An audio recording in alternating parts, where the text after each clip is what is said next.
Hello guys and girls, welcome back to the channel.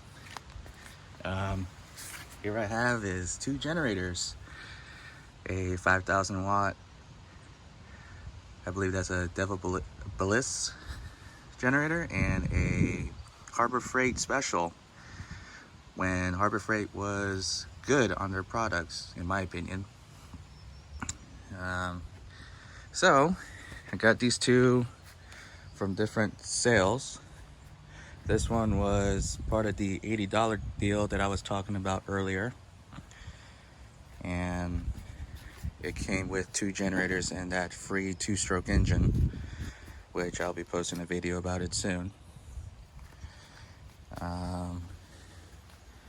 said that it ran. It's like any generic story, that it ran and then was stored away for about a good 3-4 years and never was touched ever since. So we're going to figure out if this one will run and generate power, and even check this awesome electric start system that has on it. And this one here was purchased on OfferUp. I will post the listing here shortly.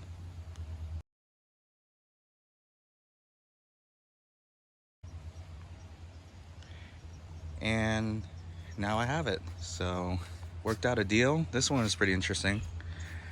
The guy, the seller, wanted to sell it back then for the price I was posting on the ad, and I went ahead and offered him $100 for it. We went back and forth, and finally he took the offer and went up and grabbed it. So this is a Chicago electric generator, supposedly from a Harbor Freight.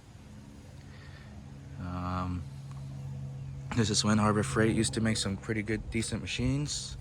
Now with the new Predator lines, I mean, they are pretty hit and miss. Some are pretty good, but most of them, they don't last all that long. So this one is powered by a genuine Robin Subaru engine.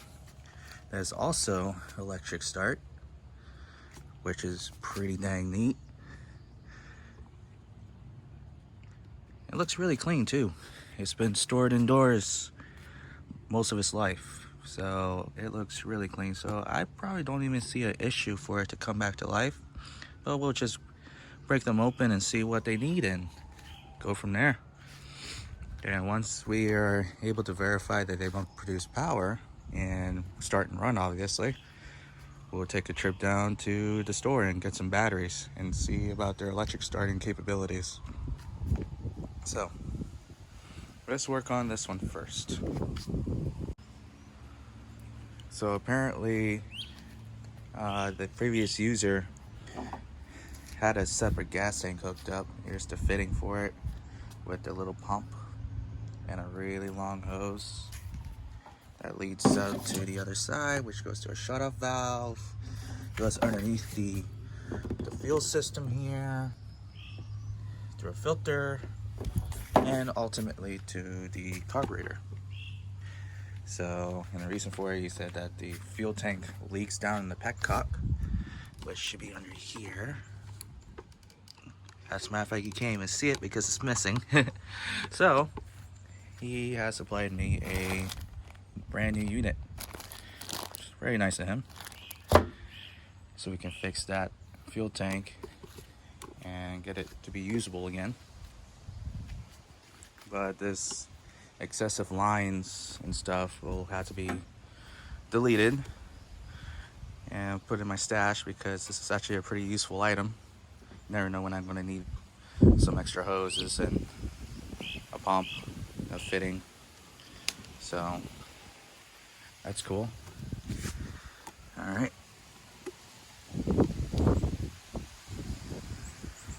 So first thing first, let's crack open this air box.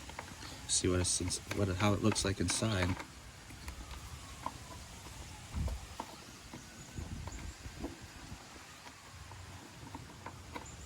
Got some pretty long winding screws. Oh, there's no filter. Okay. That's definitely needs to be on the parts list. Got a filter.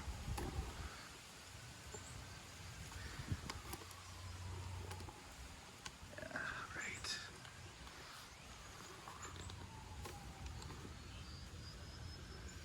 Looks clean inside actually. Not too shabby. There's the model number and a serial card and a code. Looks like it's made in 1993. Cool. This electric key start here, he doesn't have a key for it, and as a matter of fact, when I was checking it out, it was completely disabled.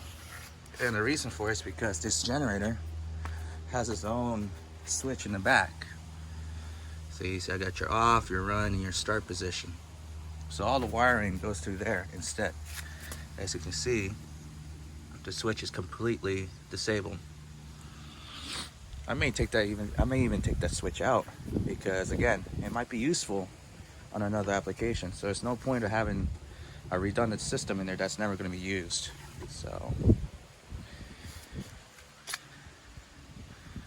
what I say, to check all three things at once.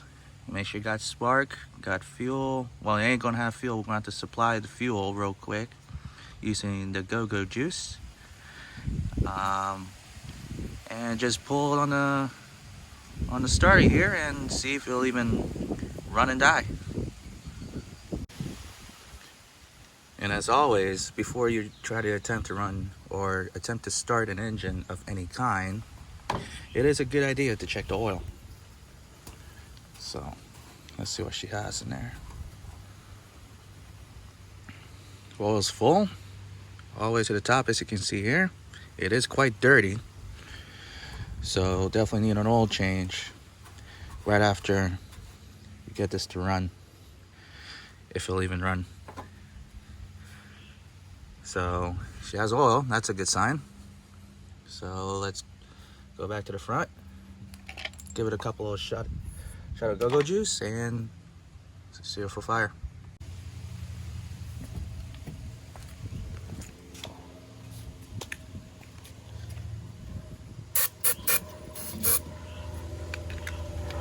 Make sure the switch is in the on position. And give it a yank.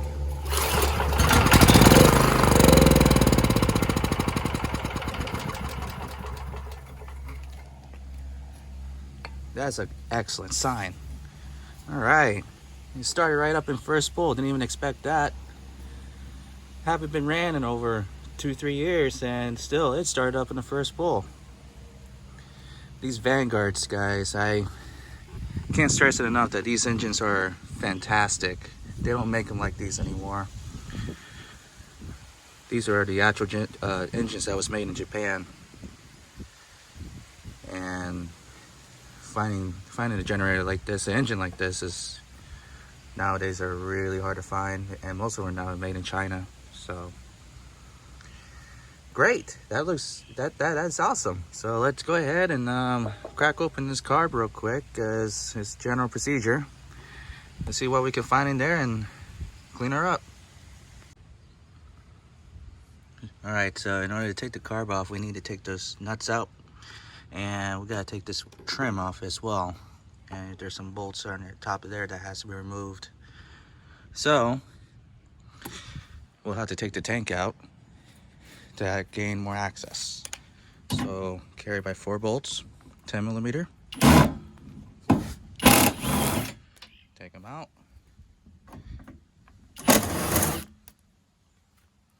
And it's a good idea to take it out anyways, because we'll have to replace the fuel petcock and clean the tank as well. So simple as that. Put it to the side, flip it over. There's your missing, the lack of their fuel petcock. There's the new one. So we'll deal with that after. So we're back here. now we can take this bolts out and nuts out, take the carb off. So again, 10 millimeter.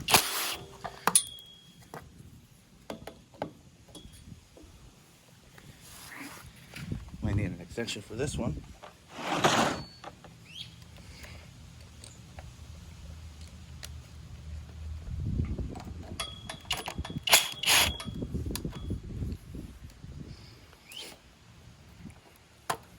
Oh, forgot there's a third one before I saw it at the bottom of the screen.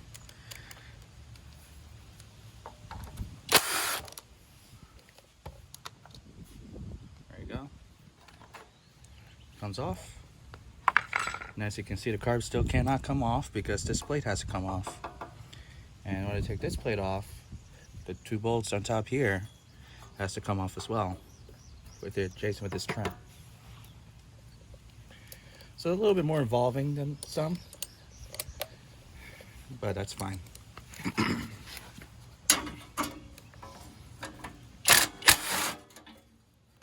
For power tools, it makes life a lot easier, I'll tell you what. I'm gonna take this plate off here too.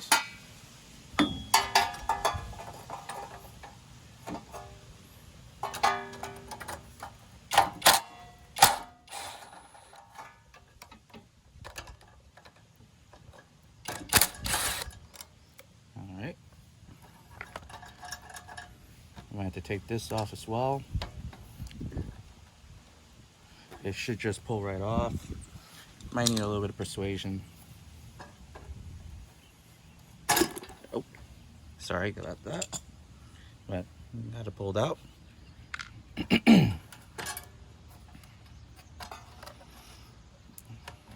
Alright, so there should be one more bolt holding this trim, but we don't have to fully take it out for what we're doing. All we needed to do is take the two bolts out that holds this choke plate. Now it can come off. See, put it to the side. Now the carb is almost free. There you go.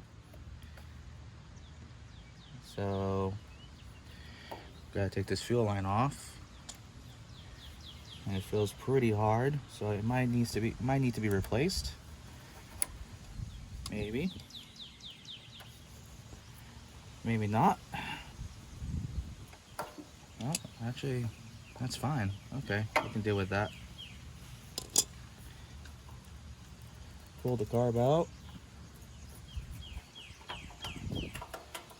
Very gingerly, as Terrell said it.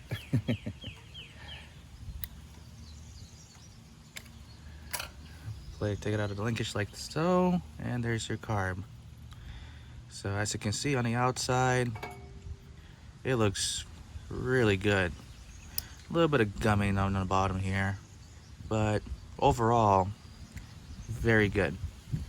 So let's put it on my little towel set there and open her up.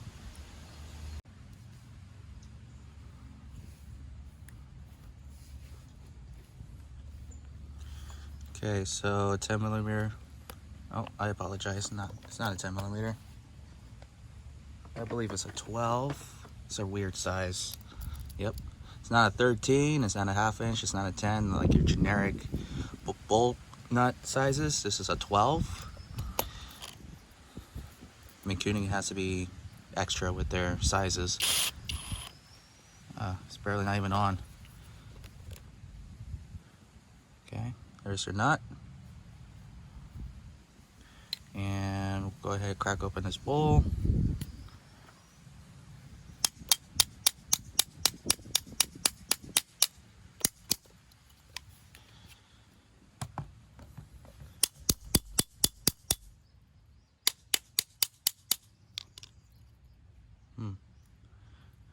Really hard.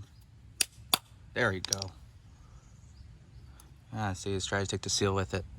All right, interesting. Not bad. Not bad. Look at that. Looks like he drained the fuel out, so that's a good sign.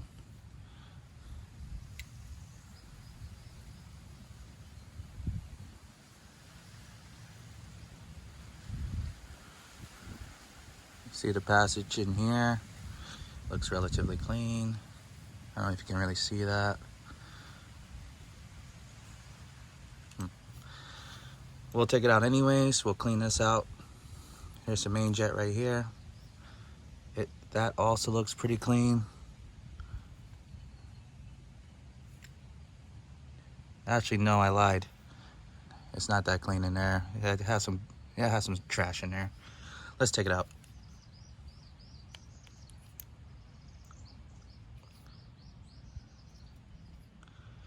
And these screwdrivers are really cool. I got them at a junkyard.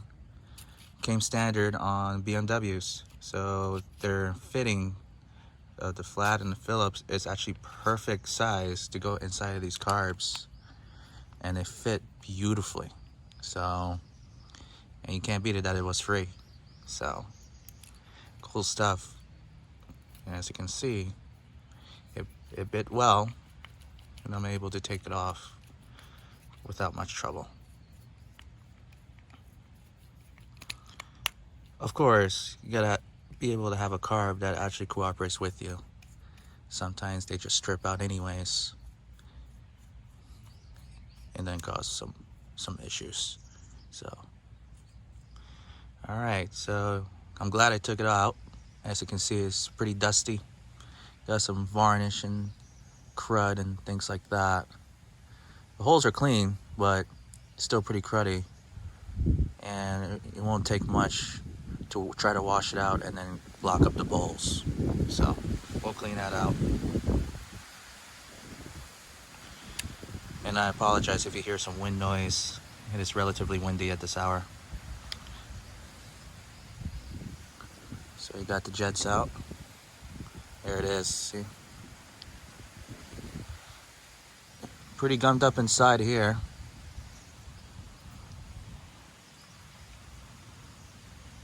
I don't know if you can really see it, but very gummed up now.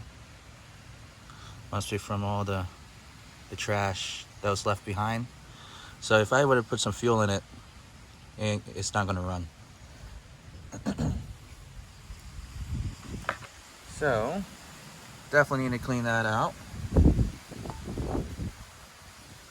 Let's take the float needle, take them out.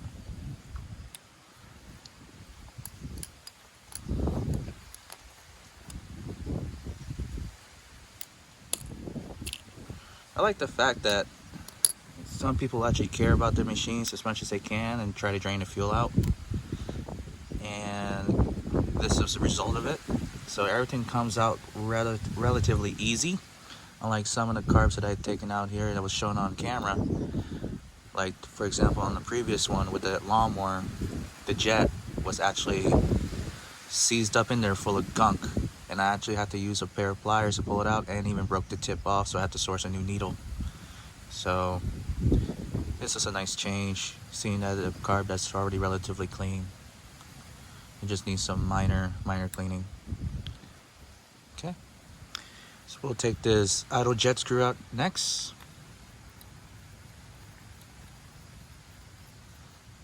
I should have turned it in first and then count the screws, but generally it will have to be retuned anyways. And I usually go all the way in and come out 1 to 1.5 turns. That's usually your base tune anyway. So okay, so we got that out. And then I believe this one as well. I never seen this jet before. This might be my idle circuit jet. The newer Mikunis, I believe, and I messed with one. It was on top. Oh, there it is right here. Oh, and it's gonna be an issue because it's completely missing. Interesting. I just noticed that. We actually have a missing part. There was supposed to be a jet up here. Unless they accidentally put this jet here.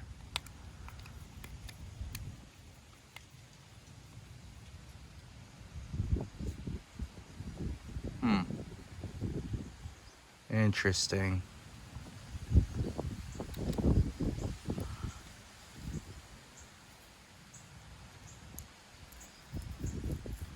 Yep, it screws perfectly here. I remember because when I worked on another Vanguard, this specific carb, this was blocked, was either casted blocked or something like that. Cause this is it's like another inlet, and it can come in from either side. So they block one side off and use the inlet on the other, or vice versa. So I find it very weird that this one actually has this specific jet, but at the same time, this jet looks like an idle circuit jet that's supposed to be up here. And this one is missing. And this looks like the exact jet for it. So I wonder if this was messed around with before and they put it on the wrong side, or they probably misplaced this screw to block the fuel from coming out from one side or the other, and use this instead, not realizing that this is a very important piece which is needed for it to run properly, and maybe realized that it wasn't running right. So interesting. Very, very interesting. So we're going to verify that issue now. I'm going to throw some go-go juice in there, clean it up, and see what it does. And see if it fuel actually comes out of there or what. So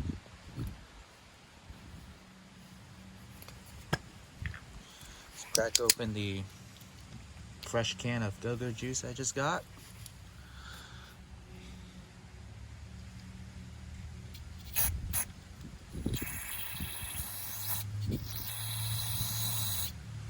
And as you can see, it's not going anywhere.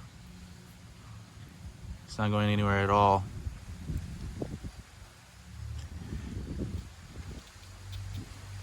One way you can verify that is just fill it up to the top here, like so.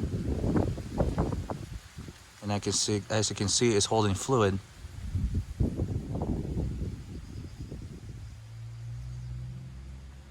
Little bubbles, but it's not going down like it should, like as if there was a jet or a passage, unless it's blocked. So I think that's what happened. If you shoot on this side on the fuel inlet, fuel should come out to that needle, the main passage that goes to the needle. And yep, it does perfectly, but nothing through here. So that's what I'm assuming. I think someone accidentally put that jet here when it's not supposed to be there. I worked on a couple of Vanguards, as stated before, and this was either blocked, maybe it had threads, but it was never used.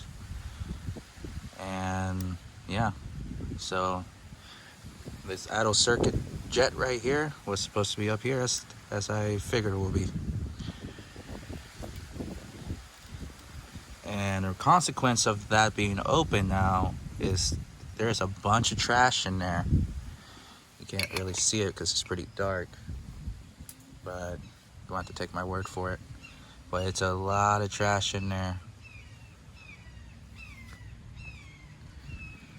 So, as a matter of fact, probably use one of my little mini drill sets here. I can probably extract some of the trash that's in there. There's literally a flake just sitting outside. Well, actually, just a bunch of them. You see, there's one's about to come out. There it is, on my palm. See, it's just floating right there. So let's clean all this stuff up and put it back together. Alright, so it took a pretty long time to clean the carb. For you guys it's like a second, but for me it took me about a good 30 minutes. So everything's all nice and clean now. And the most problematic part of cleaning this car was the idle jet circuit. So you have to find a straw slightly larger, not as large, to be able to just jam it up in there so it can actually create a seal and try to push all the garbage out, because it was clogged because it was open this whole time. Again, when I was messing with another Vanguard engine, I cleaned the car about 2 times before realizing that this was a very problematic passageway. It will hunt and hunt and hunt until I finally got it cleaned out here using the pressurized method with the straw and everything, and it cleared it completely. So it took a little bit. As you can see, the towel is all full of junk and stuff. So I'm just finishing up here, cleaning up the outsides, getting it all prepared. So now, cover that up. Now we can go to reassembly. So let's first put the emulsion tube back on. It's all nice and clean now. All the holes has been checked and cleaned. So now I can go back in.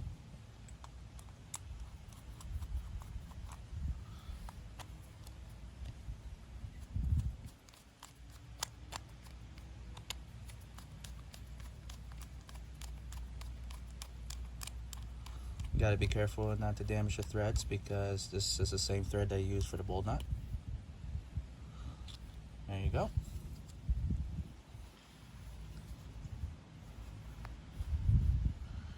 Alright. Then we can go ahead and put our idle jet screw back in its respectable spot up here. See, it's all nice and clean now. And as you can see, sometimes, as Tara will say it, you have to be a lawnmower detective and figure out something that doesn't look out of place or doesn't seem right, you know, like it's not supposed to be here but here type of deal. You're going to have to, once you have messed with a couple of them and see what's right and what's wrong, you can be a better detective and try to figure out why it doesn't work.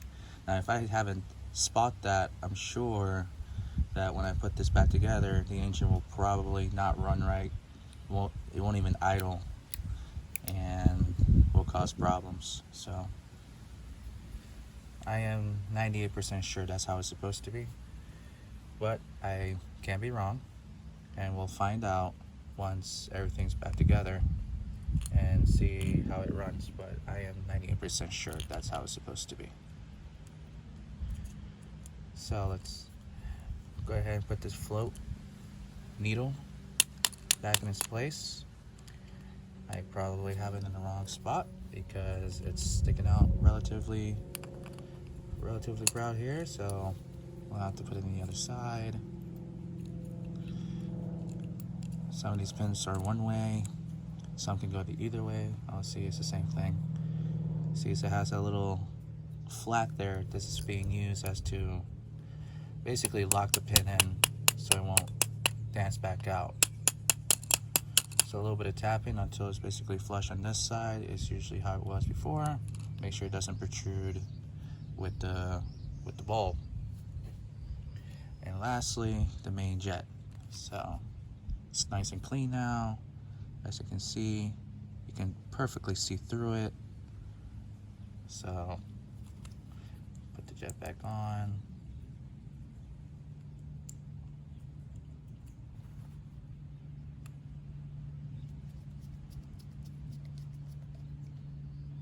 Just like so. Lastly, the bowl itself. It's all nice and clean now. It is stained, but at least it's clean and free of debris.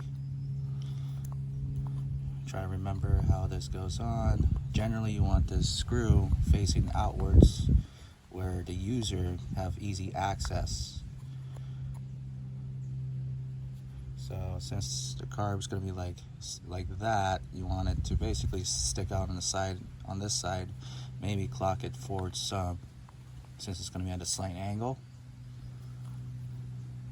Since the seal is still pressed in there, I guess you can just put it back in.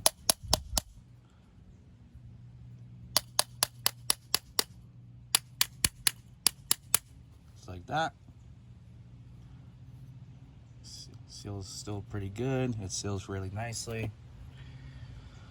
Not highly recommended. Usually people will like to just replace the bowl seal. You should, if you could, but if you're trying to salvage what you have, that you don't have a seal or anything like that, just do it the best as you can. Also, this is still in the testing phase. We still haven't figured out if the generator actually produces power. So just want to make sure it was able to run, and that way we can do some more tests and make sure it actually produces power before we actually go any further and do some real maintenance on it to make it reliable for the next person to use the generator, or myself, because I might keep it because this is actually a really nice generator. I love the fact that it's electric start. A lot of people will start to appreciate that, especially if it has a charging system that's already built in it. So here's your idles mixture. Get it to about a snug 1/2, 1.5. We'll start there. There you go. It's all back together. Everything's nice and free. Let's put it back on the machine.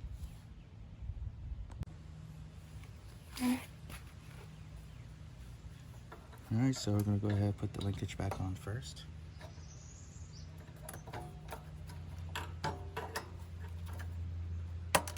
Just walk it in, just like that.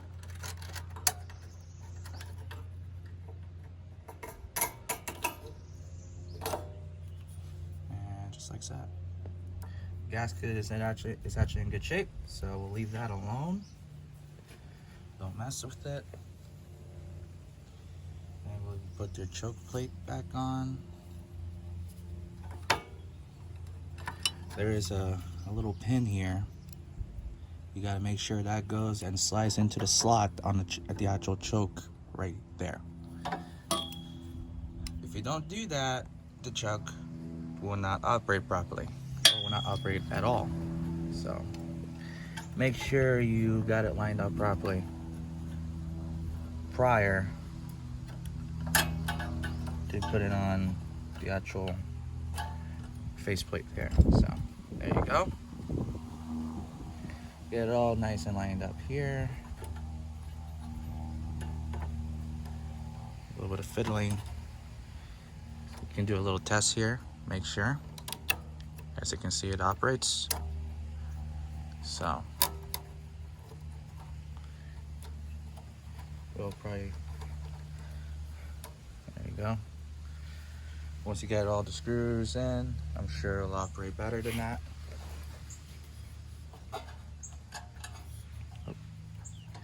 We'll go ahead and put the 2 bolts back on. That holds the faceplate together with the throttle control.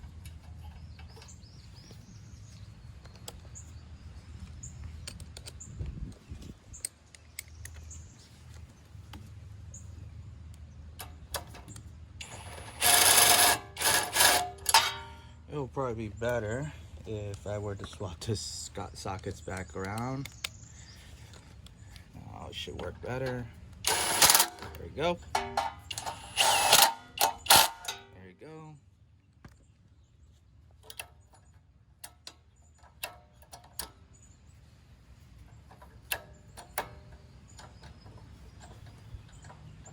I don't know why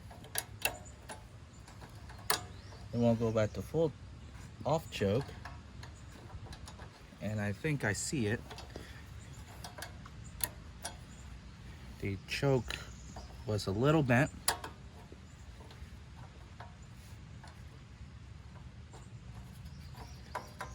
So I'll have to bend it back up. So I may have to take this back out real quick.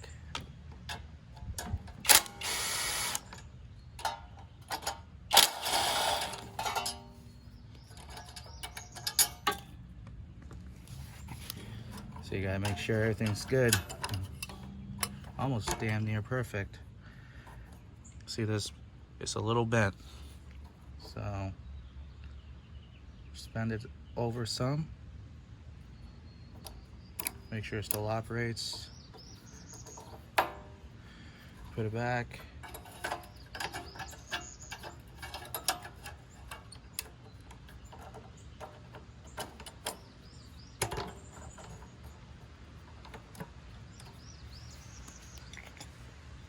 Put the screws back on.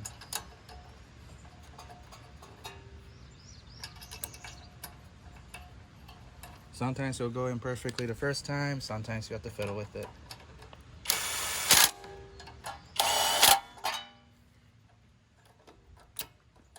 There you go. Well, not really. Looks like it just bent itself back. I don't know what's up with that. As a matter of fact, it seems like that spring that holds the detents is really riding against it. Here, I'll show you.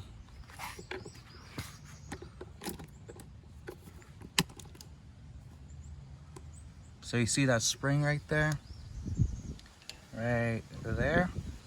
It's pressing pretty hard against that plastic. So you just, oh, went too far.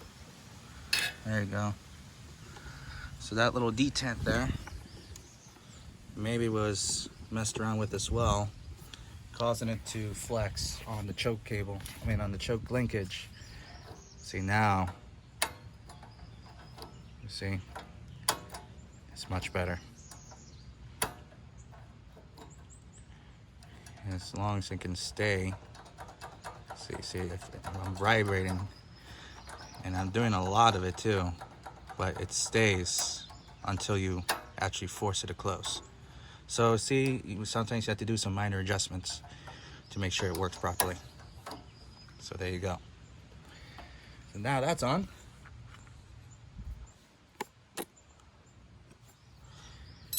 We can go ahead and put the fuel line on, but before we do that, we should verify that the filter is clean and the lines is also clean. So it looks clean from here, but I'm gonna go ahead and take the filter out. Check the screen. Generally you do replace it, but sometimes these filters, they're still good. All it is a little screen, and it's very easy to clean. So the only time I really replace these filters here is as if the seams is no good and cause a leak. So I usually replace it from there. But other than that, all it is a little fine screen in there. And as long as the screen is clean, which it is in this case, it can be reused, in my opinion. So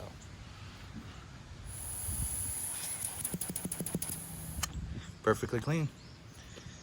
So maybe a little bit of shot of go-go juice in there as well. Wouldn't hurt.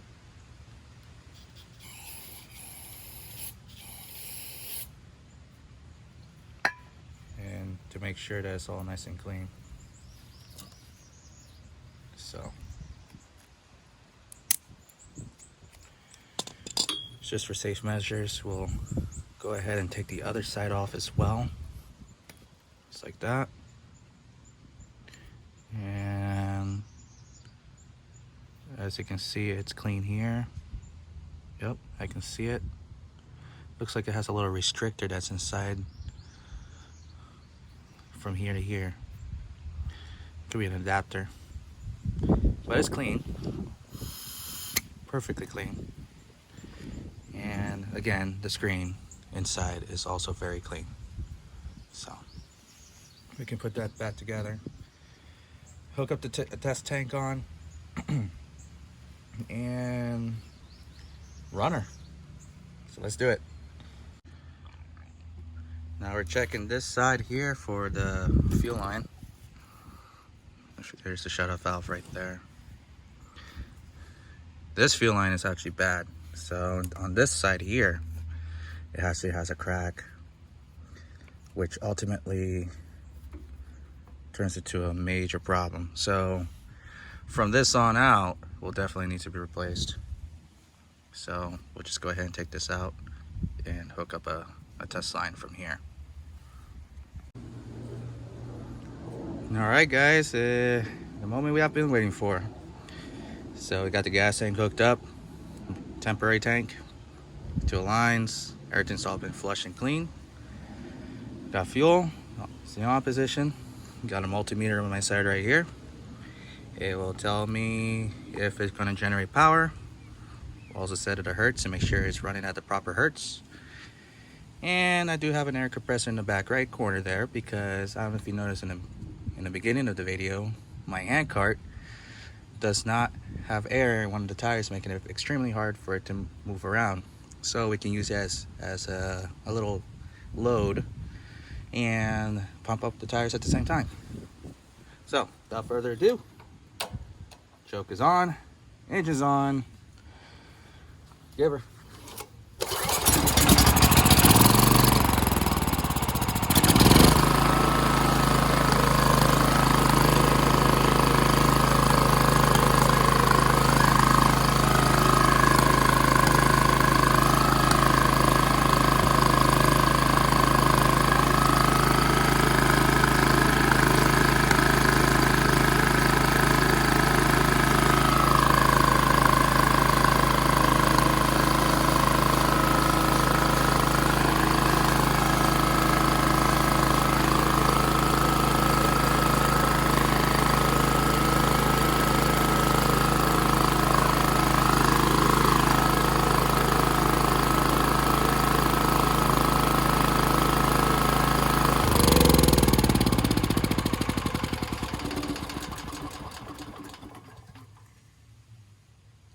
Alright, it generates power.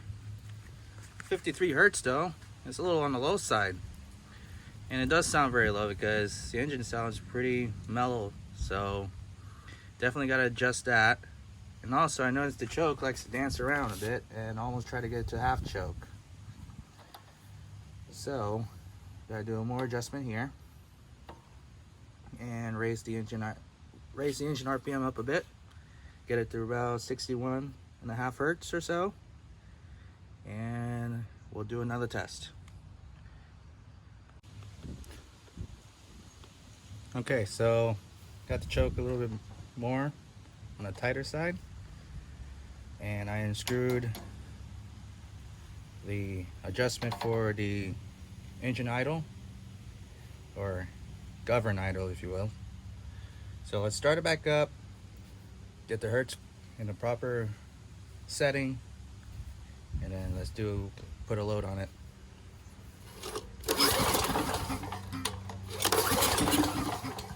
That probably will help if I had to switch in the on position now. Yep.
All right, runs pretty good. It starts to smooth out. It was running a little rough at first, but I expected since it hasn't ran in so long.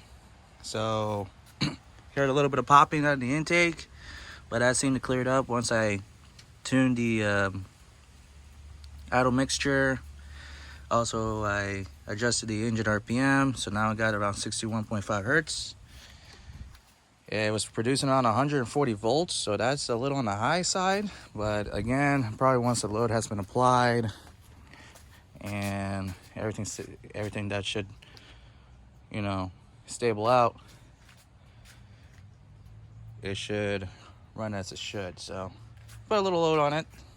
Air compressor works great. Got some air in it now. So let's go ahead and get this stupid this tire filled up with some air so I can move this generator around.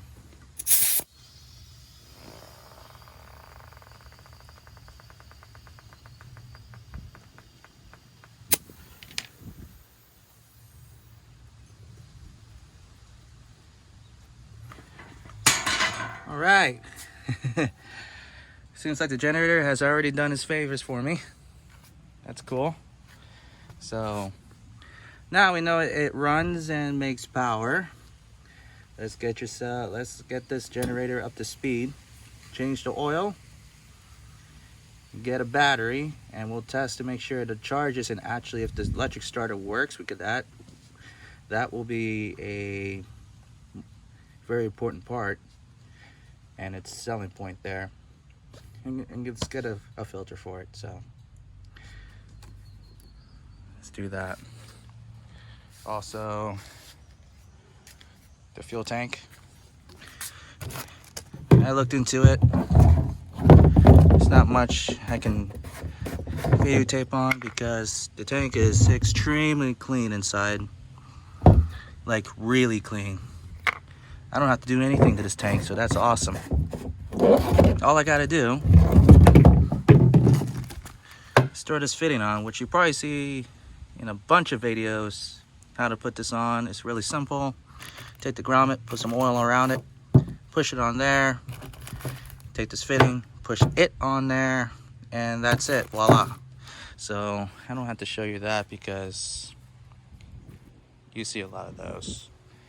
So more importantly, let's get the battery for it and some parts. Clean her up. Should be Gucci. So we'll end it off on this generator for now because I still have to go to the store. And let's work on this one. This one should be even easier because it looks really, really clean. So let's put it on the stand for this one, see what it needs. So on this one, let's check for oil.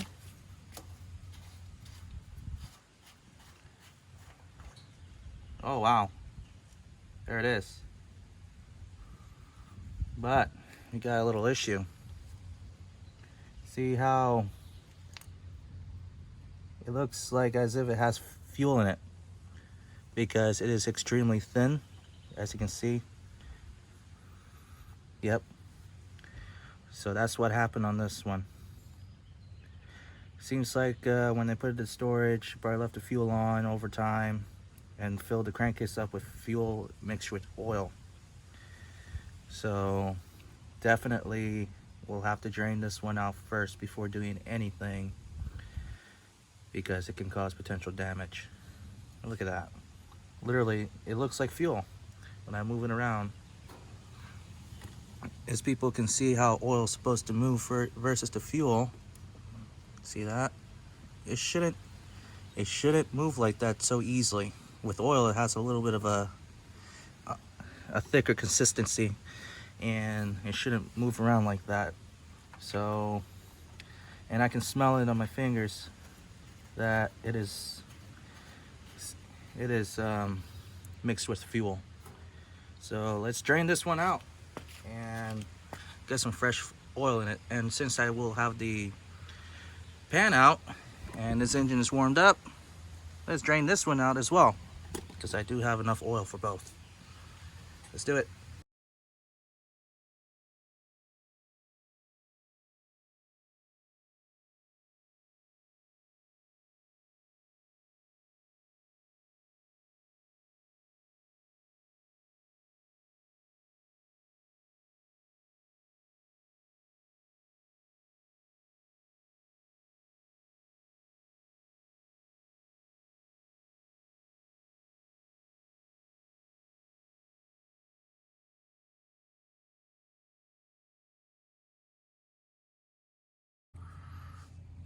I don't know if you guys caught that, but when I was draining oil on the blue generator, the crush washer that helps keep the drain plug sealed has fallen inside of the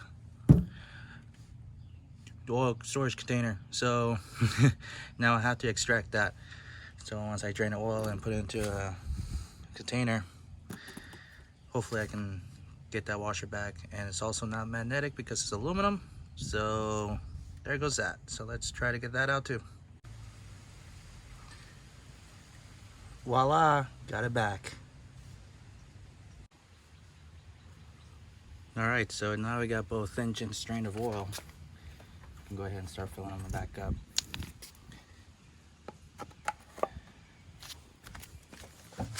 So what I'm going to be using is my good old Castrol Syntec. Good stuff. I love this oil.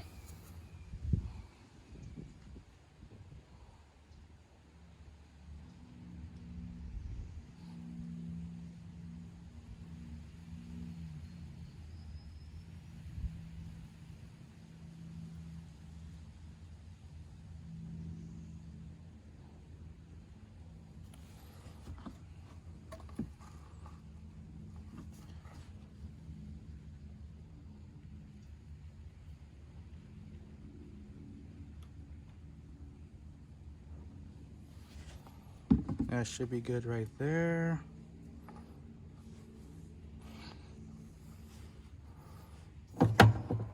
Yep, that will do her.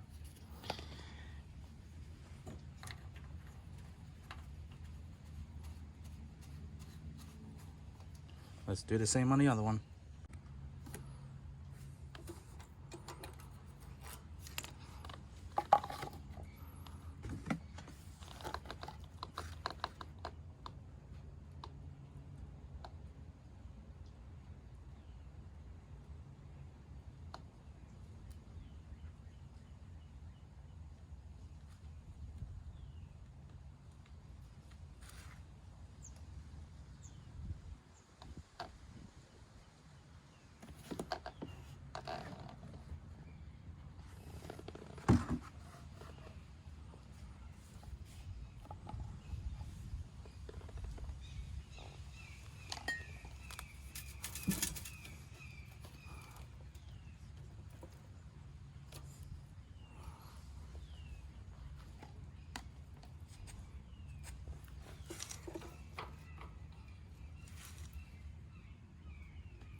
All right, so both are fully oiled up with fresh synthetic oil. So let's head back to this one and proceed what else it needs. So since there was a presence of fuel in the crankcase, more than likely it definitely gonna need a carb work. So before we do that, pop this open. And of course, this one does not have an air filter either. Huh.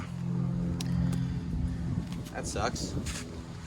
I'm sure that it uses a foam filter on this particular model. So I'm gonna have to source one of those. But just to verify everything's good on it, we'll throw some go-go juice in here. And make sure it runs. Put the switch in the on position here. And this one's weird because this one actually has an on-off switch here and a main one right here. So pretty redundant system. I guess that's a good thing. So in case one switch doesn't work, you have another one. But it may get confusing if you try to start it and then one of the two circuits is not in the on position. You'll trying to figure out why it doesn't want to start. So okay, let's give her.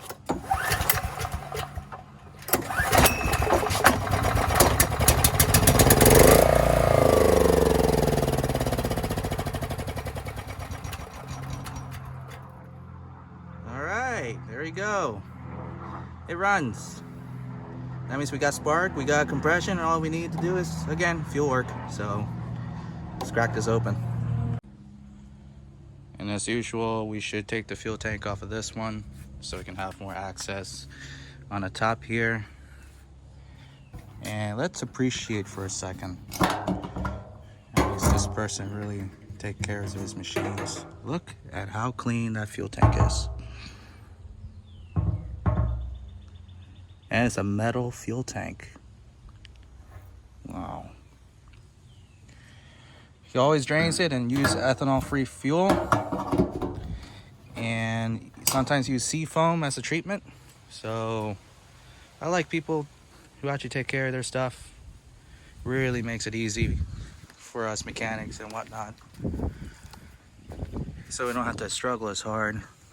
Because God forbid how many people we have, you know, come across with the machines and they claim that they take care of it, but you got some pretty nasty surprises. So let's take the fuel tank off. Very simple. 4 bolts on top, 10mm. Actually not as simple. I just realized there will be some nuts under there. Great. All right, let me work on that real quick. Well, I decided not to take the fuel tank off. I'll just deal with it. Plus, since that fuel tank is so clean after more careful inspection, I don't see a need to actually take it off. All I have to deal with is using a ratchet for this one screw that holds the air box on top here, which is actually easy to come off. So there goes that. I guess once you start using power tools, you get accustomed to using them and trying to find ways to use it. So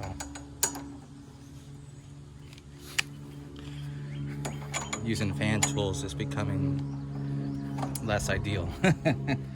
Anyways, so I got the top bolt that holds the airbox in place. It's 10mm, and now we're going to take the 2 nuts here, also 10mm.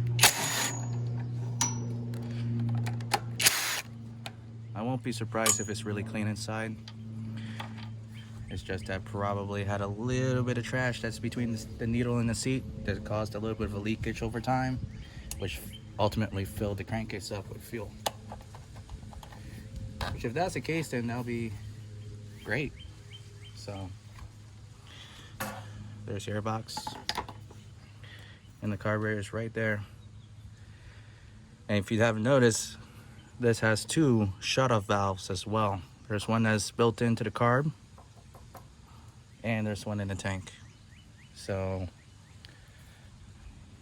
again, pretty redundant. So next up is taking this fuel line off, which looks not all that easy.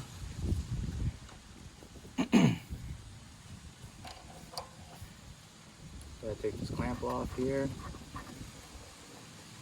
push it to the side like that.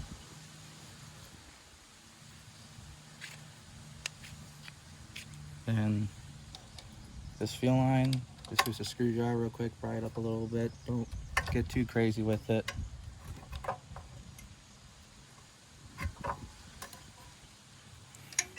Oh yeah, there's a choke that can come off.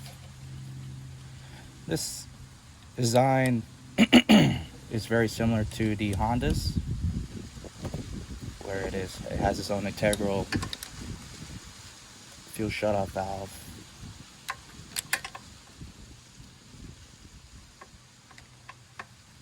Oh, there you go. Okay, I got it worked. Cool. Nice. It'll be even more interesting trying to get the line back on. I may have to take this shroud out. So, got all that out. Carefully take the gas, the carburetor off. The gasket is sticking onto the carb. It's half in, half out. So we'll just gingerly try to pry this off. Or try to pry it off through the intake side. It looks like it's hanging up on there instead.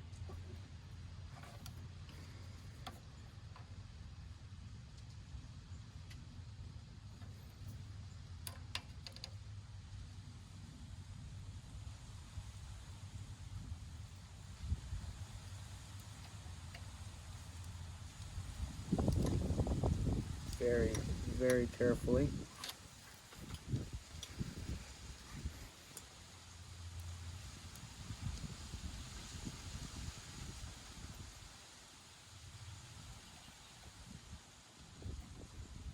There you go. Got it. Again, try to work it out.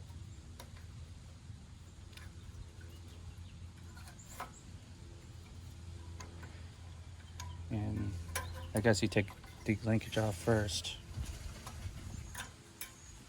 Just like that. And then again, slide it out carefully with the gasket still in place. And there you go. Not too bad. Left a little bit behind, but mostly the gasket is still in place. As you can see, it's trying to come off, but that should be fine. All right, here's your carb. Pretty beefy.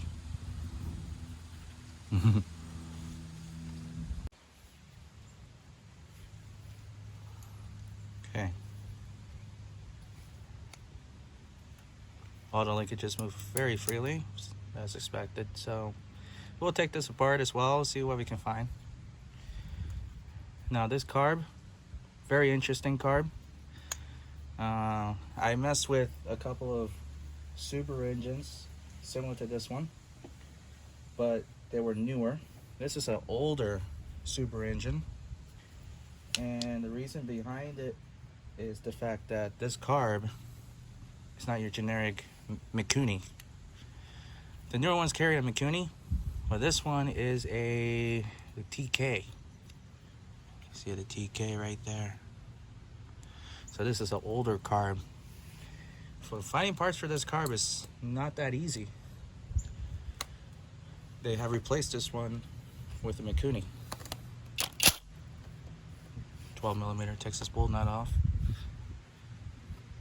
And it's interesting to see how this carb is put together, because TKs, I messed with a couple of TK carbs. Ooh, you saw that? Saw all the dust there? Look at that. Oh ho ho ho. Look at that. You see? I don't know if this was just the remnants of the fuel that was in here or something. Yeah, it looks like it. It's very flaky.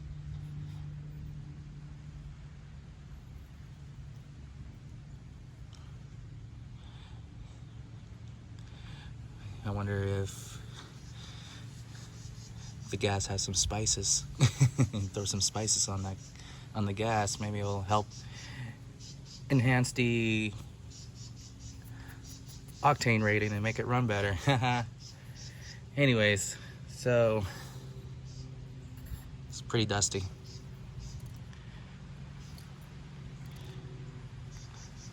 And you see the previous owner stated that he always drains the fuel and uses Stabil and seafoam.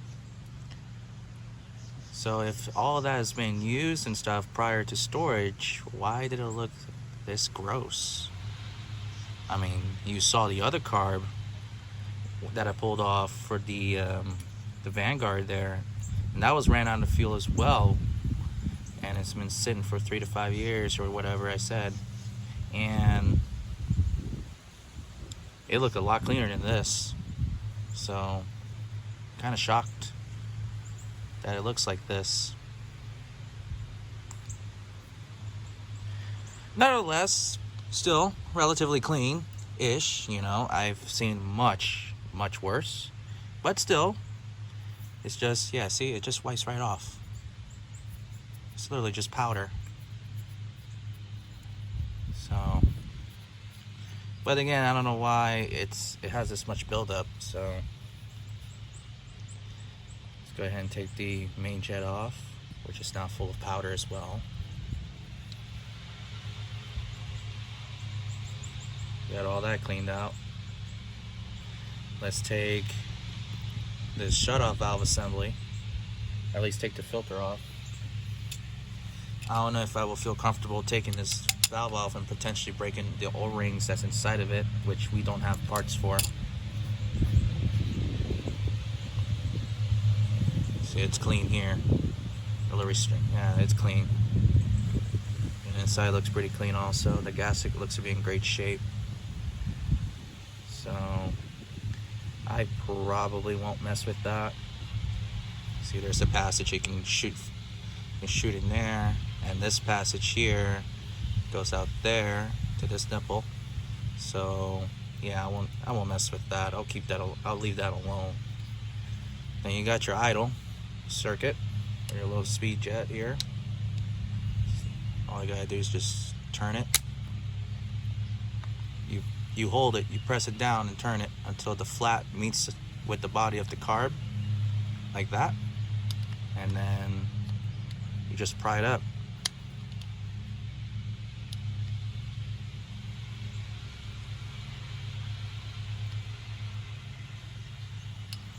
It has to be right on the money in order to pry out properly. Just like that.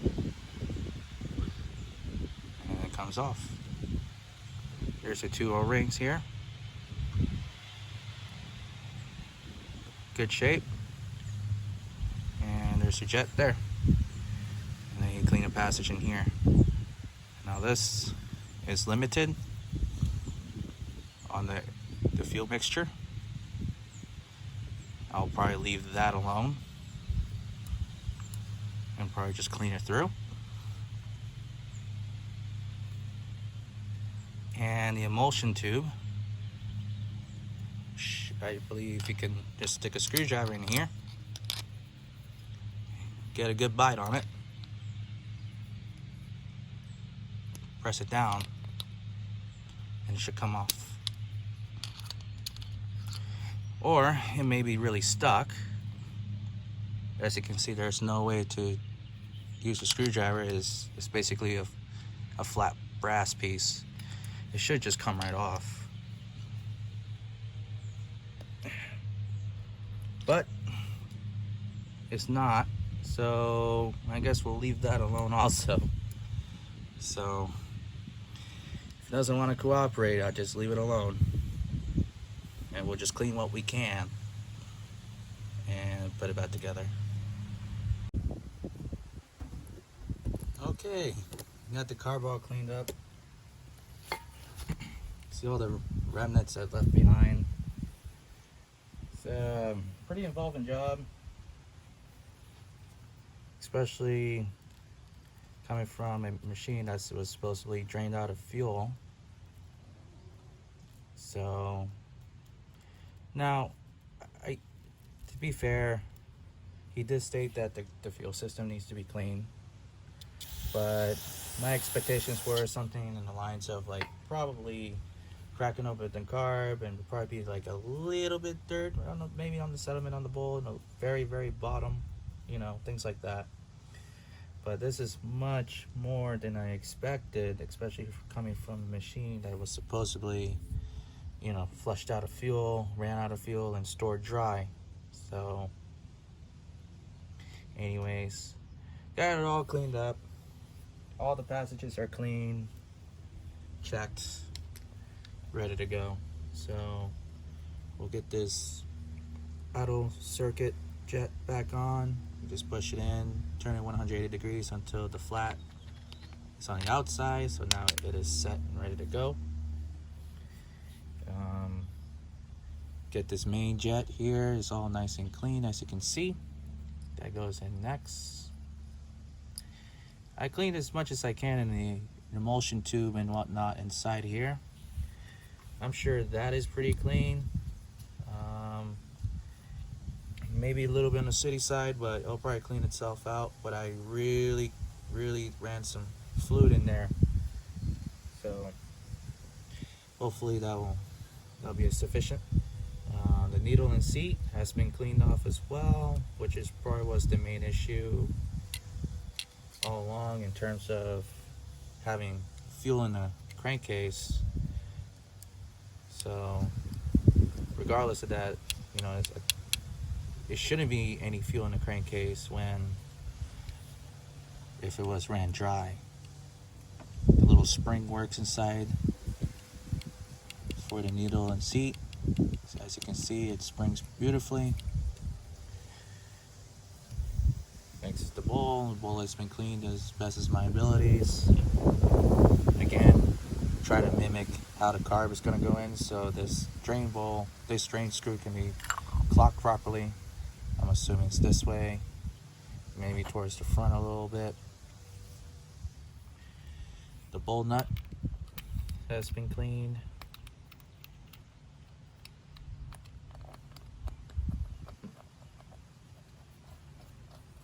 There you go.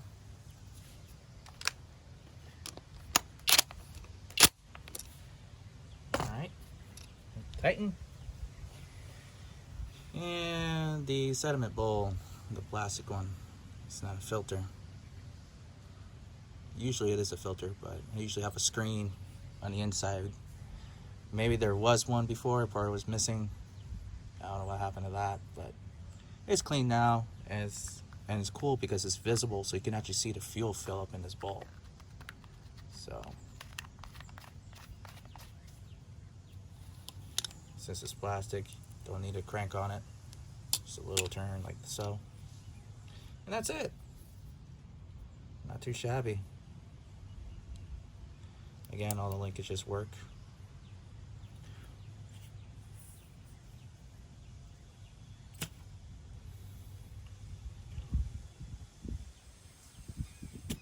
Alright, it works. You blow it through and you can hear air coming out when it's on the bottom. Flip it over, you blow on it, make sure nothing goes through. That means it's working properly. All right, she's ready to go back onto the machine. All right, so I figured out how to be able to fish this line out. As a matter of fact, it's just a little pass-through. So I did not know it was that easy. So now it's much easier to put the fuel line back on. So we'll go ahead and put this car back on here. Just like so. Get this fuel line back on. And before you say anything, I did verify that the line is clear. I already blew through it. As a matter of fact, on the other side, it has been disconnected. So I did verify that the line is good. It is clean. And the filter is also good. And it's also clean. So there you go. Put it back on. The linkage, very simple. Just get it on there. And a little spring. Put it back on. It's a little tricky. Get in the right holes. There you go. And it's on. There you go. Put this air box back on.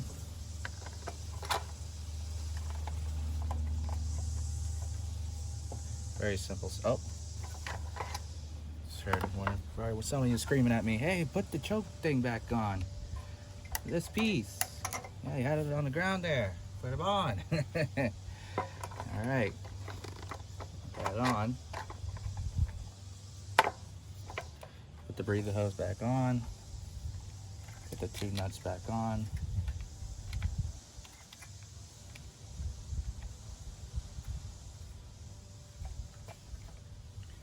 $10mm.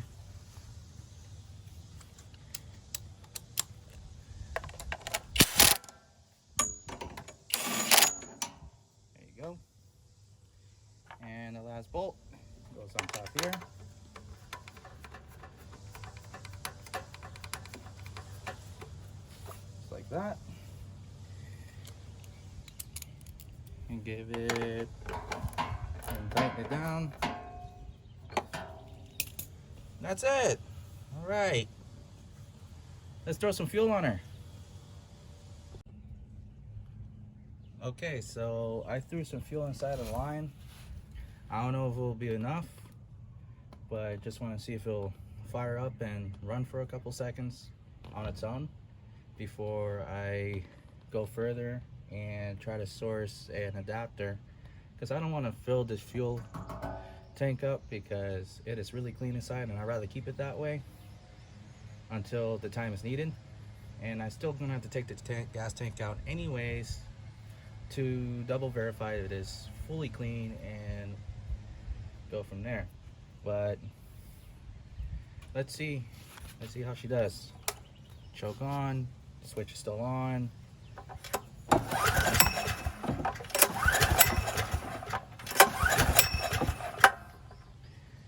Alright, so that tells me there's not enough fuel in the line to go through the whole passage. So stand by. Alright, got some fuel this time. Let's give her.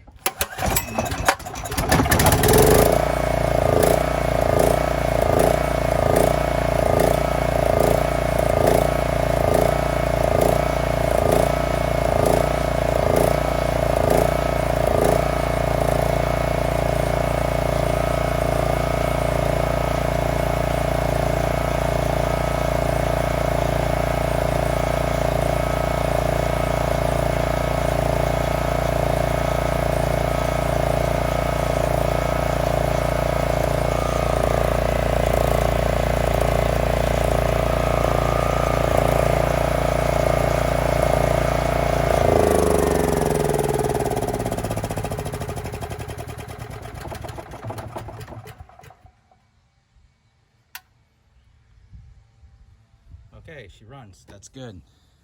Smoking a lot.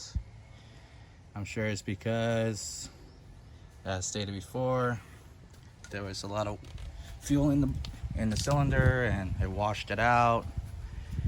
So it needs to be worked itself out. So I may have to put the exhaust towards the outside versus towards a room. That would be nice. And run it one more time. Put some load in it. Maybe put a little bit more fuel in it. And go one more time. All right, one more time.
Nice. Ran out of fuel. All right. It runs, it makes power. That's good. I don't know what the multimeter, I think it wasn't getting a good connection because at first I thought it was reading hertz, but it was actually reading voltage, and it's like 6 volts, which doesn't make sense because my compressor is running perfectly with it. So, weird. Maybe I didn't know how to connect it properly on there. Anyways, it runs, it makes power. That's great. Smoke is starting to clear up, so that's good. I definitely need to do a longer run on it to verify, make sure the rings are seated, make sure it's not really washed out. But it is clearing up, so that's good. The hunting, I believe the carb is still set slightly lean, but also the fact that I'm only running enough fuel that was in the line, so it might need some more back pressure from the tank as you fill up. You know, some of these carbs are extremely sensitive. The TKs, they were set to run really lean, and above all, there's no air filter at all. Sometimes you do need a filter to help compensate the mixture, to help richen it up a little bit by having a restriction on it. So that may cause an issue and causing it to hunt like that. So I'll get a filter for it. But all in all, it does run. I mean, it only needs a little bit of choke until the last bit when it was starting to run out of fuel. So I'm assuming so that it needs a filter, and it may run even a little bit better once I actually feel some fuel in that fuel tank, which I'm not going to do because, again, I want to keep it dry. So it works. That's great. There's not much more to it, so all I need to do now is get the fuel tanks repaired and put back on in a machine and go get some parts. So I know these 2 batteries are junk, so let's go get some batteries and some parts and let's wrap it up. Okay, so I got the 2 batteries extracted, ready to go, and go to their final resting spot and be traded out for some other batteries. So it seems like he really spent some money on this one. This is a Duralast Gold with a 425 crankshaft. For a little 9-horse, that is extremely overkill. I have no history on that one. That came from the blue one, other than the fact it just does not charge. So I tried charging it before. This one's made in 2010, sold out in 311, and no history on this one. So let's head to our favorite store and go get some batteries and some parts. And those who are wondering as well, who's probably been asking about my truck, there is a video that will be coming up soon to follow all the details on what this truck is and what I've done to it. You guys will probably like this one because there's a lot of interesting stuff that I did to this truck. So stay tuned for that. And we are here. And it will be changed out in 3, 2, 1. Boom. There you go. Let's head back home. Alright, so we're back and we got the batteries installed on both. Except, well, I haven't installed this one yet because I need smaller bolts to go through these holes because the original one had bigger holes. So I had to source that out real quick. But before even doing that, I noticed on the positive side of the battery, as you can see, it's corroded full with battery acid. Looks pretty gross. So we're gonna clean that real quick and then hook it up. All right, so we got it hooked up. Let's see if it'll start.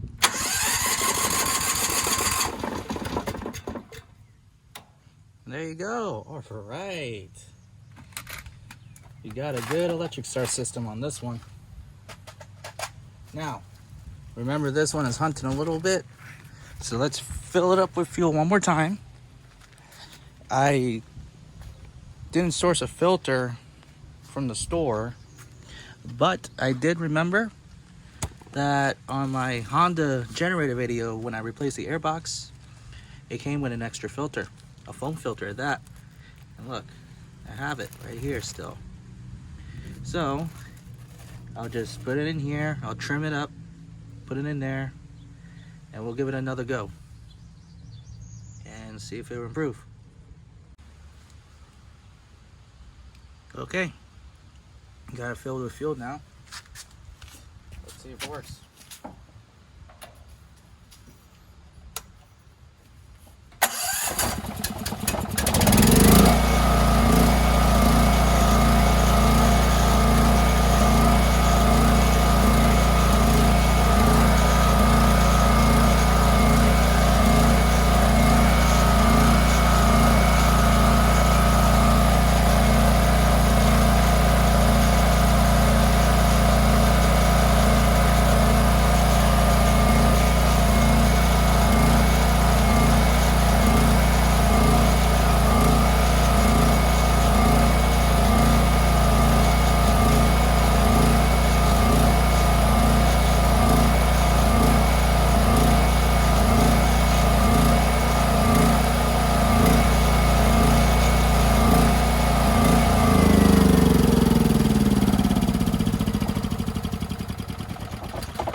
So no, it looks like I need to drill out that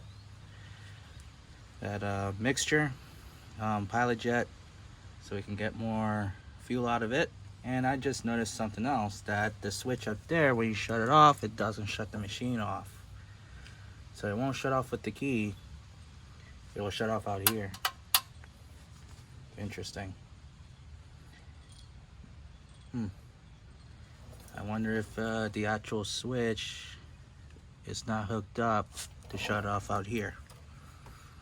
But the hunting is still continues regardless. We gotta fix that.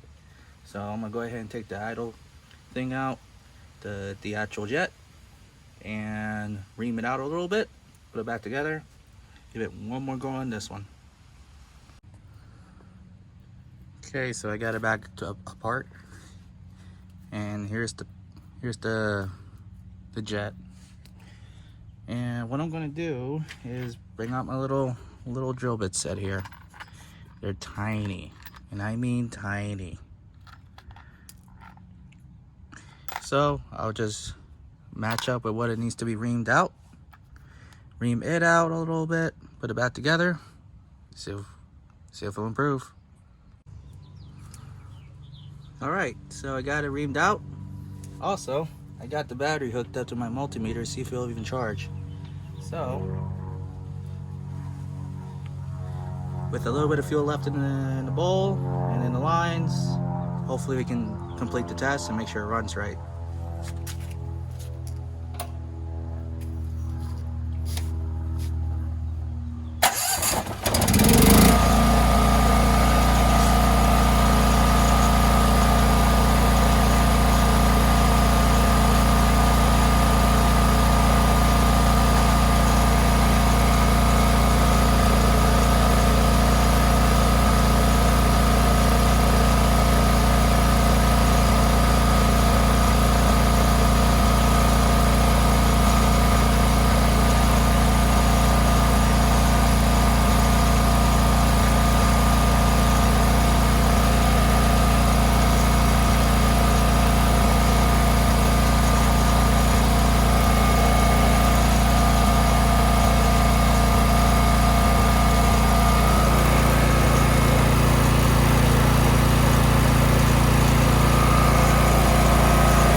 just ran out of fuel. Good. All right, so we solved the hunting issue. So just a little bit of reaming on the idle mixture and we're good. What I'm not liking to see right now is the fact that it's not charging the battery. The battery is maintaining 12.59 volts. It's supposed to be charging the battery. There is a leader line on the positive side, and it seems like it's using the generator head as a source of power to regenerate the battery. I do not see a stator that came out of this engine here. I mean, there's a bunch of wires here, don't get me wrong. But, oh, okay. So this does have a stator in here because there's a rectifier right there, says it right there. So there might be an issue with the charging system that is putting out of this engine here, making it so it's not charging the battery. Interesting.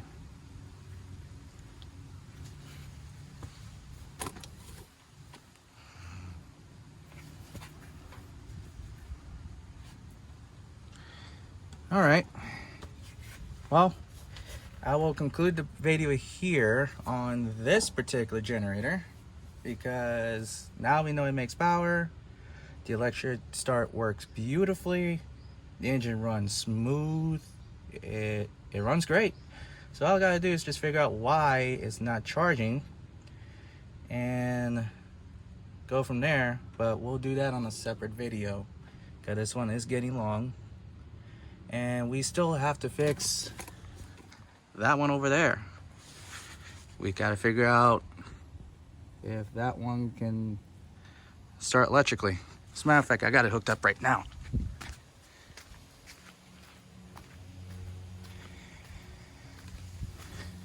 I already kind of cheated myself and see if it works. And as you can see, electric start doesn't work on this one.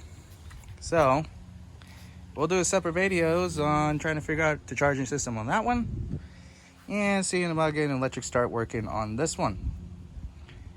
But other than that, they both run. They both generate power. And yeah, they ran great. So I still got to get a filter for that one. So on the next video, we'll tackle those things. Plus, I do got another generator, which we'll discuss more about, that also has an electric start system, but it is much more rough, and it'll definitely take the whole brunt of the length of the video. So, until that time, I would like to thank everyone who watches my videos. Feel free to drop a like, comment, share it with your friends. And again, thank you for everyone who's hanging out with me and fixing broken toys and bringing them back to life to serve another user. So until that moment there, see you guys.